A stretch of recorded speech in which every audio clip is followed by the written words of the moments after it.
Isang bote po ng soju. Okay. Hoy, Celine! May lalaki naghahanap sa'yo kanina. Ano? Pero huwag ka mag-alala, sinabi kong hindi ko na alam kung nasaan ka. Saka matagal na nung huling mag-usap tayo. Siguradong babalik ulit siya. Ay, kailangan ko na naman pong umalis. Pero mukha siyang disente. Actually, cute nga siya eh. Salamat po. Salamat.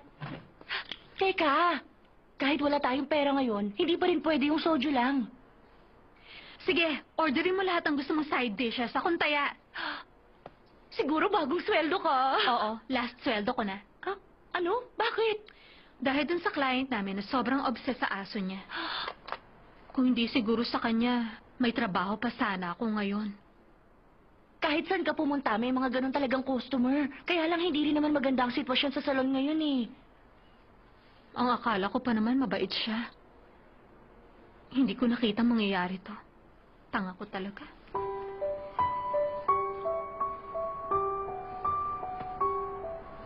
Ay, sige na. Inom na. Kalimutan mo na lahat ng nangyari. Hindi dapat pinag-aaksayahan ng panahon ng ganong klase ng tao. Tos, teka lang. Ano palang sabi ng Infinite Power? Bet daw ba nila? Hindi naman ako magaling mag-compose eh. Wala rin yung pag-asa. Ito naman. Gusto ko kaya mga kinokompose mo. Ikaw pa. Kaya nga kita friend, di ba?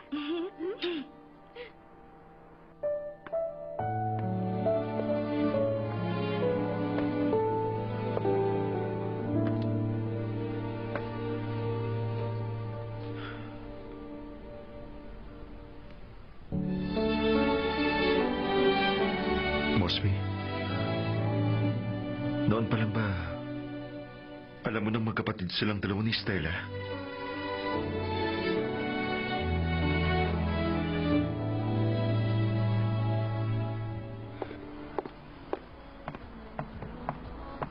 Ito ang kitchen namin. So, diretso ka lang dito. Huwag mong iisiping lunchbox lang to. $30 ang starting price. At $300 naman ang pinakamahal. Ang regulars namin, celebrities, mga food expert, and the upper class. Mataas ang taste ng clients kaya madali silang magreklamo. I admit mahirap ang trabaho. But we do pay well. Gagalingan ko po ang trabaho, ma'am. Marunong ka bang mag-scooter? Hindi lang po marunong, ma'am. Gustong-gusto ko rin po mag-scooter.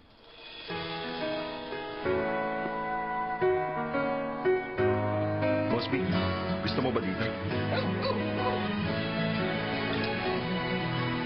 Wow! Henry, di ba? Parang nasobrahan sa pagiging natural at organic-oriented tong bahay na napili mo. At saka bakit sa lugar na to? Wala na bang ibang mas maganda? Okay na to, since last minute ko nakuha. Sa bagay, maganda na rin. Pero baka madami namang mga insektong nagtatago lang sa lupa. Pero alam mo, curious lang ako eh. Bakit mo naisip bumili ng bahay after 3 years of moving around? Don't tell me na dahil sa sister ni Stella. Ay, tumulong ka na lang maglipat, no? Teka, nahanap mo na ba siya? Tama ba? Pero, anong balak mong gawin? Ha? Uy, maglinis ka na nga lang dyan. Ay, Huwag mo rin sasabihin kay Hazel o kay Papa na nandito ako. Ayokong may gugulo sa akin. huwag kang mag-alala ha. May isang part sa akin na pwede mong pagkatiwalaan. My lips. Kaya huwag mong alalahanin yun. Relax ka lang. Teka, sandali lang.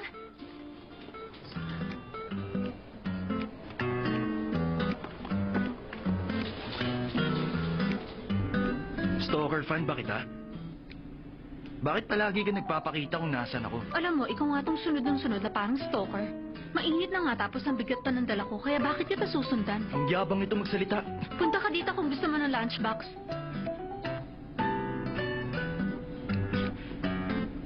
So nag-give up ka na pala sa songwriting, kaya nagde-deliver ka na lang.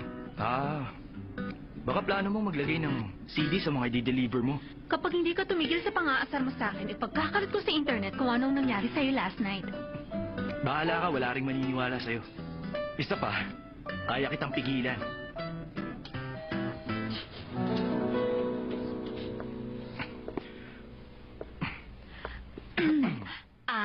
So pipigilan mo pala ako, Pagkatapos ng concert niya sa El Hotel kagabi. Ang sarap ng lunchbox na ginagawa nyo. Miss, kung gusto mong matikman yung kinain ko, punta ka lang sa place na to. Thank you, ah. Alam mo, Sammy, cute ka on cam pero mas cute ka pala in person. Ganun ba? Hindi maganda yun. Dapat kasi mas cute pa rin ako on screen. Nice meeting you pala, ah. Sige. Sige. Hoy, Lunchbox. Huwag ka na magdi-deliver sa building na to, ha? Bakit? Yun ang first time na merong nag-reject sa akin. Never pang may gumawa sa akin nun. Lagi ko yung maaalala kung lagi kitang makikita. Problema mo yan, edi huwag kang pumunta sa building na to. Naku! Pa, titigin ka nga sa dinadaanan mo. Sorry po, ma'am. Nabuksan tuloy. I can't see it in your eyes. Pala mabay. Alam kung sino siya.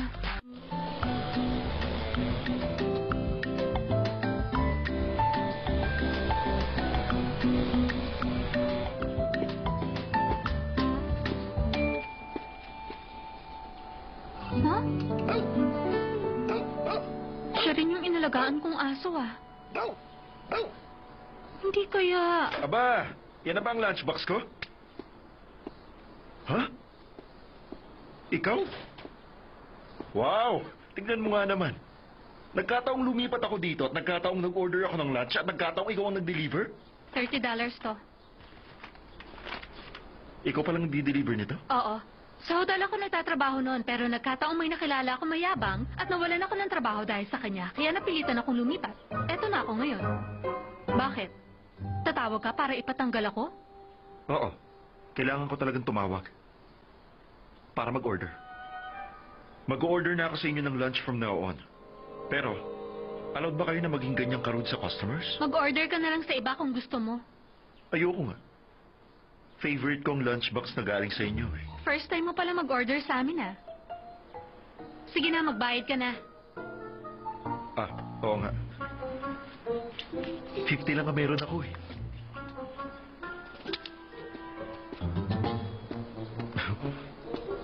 Bukas ulit ah.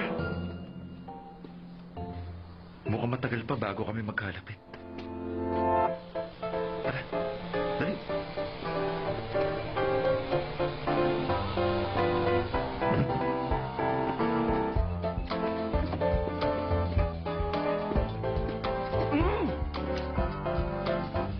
Hello. Aba, mukhang madalas tayo magkikita. Ang init ngayon ah. Gusto mo? Sa'yo na lang? Buy one, take one. Sorry, pero ayoko ng chocolate, eh. Musta? Ayos ka lang? Busy ka ba sa work? Wala ka bang trabaho? Parang lagi ka lang pakalat-kalat. Tambay ka siguro.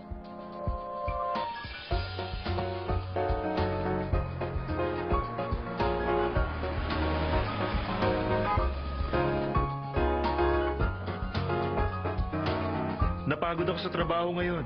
Sa sobrang busy, para ako nababaliw. Ano nga yun?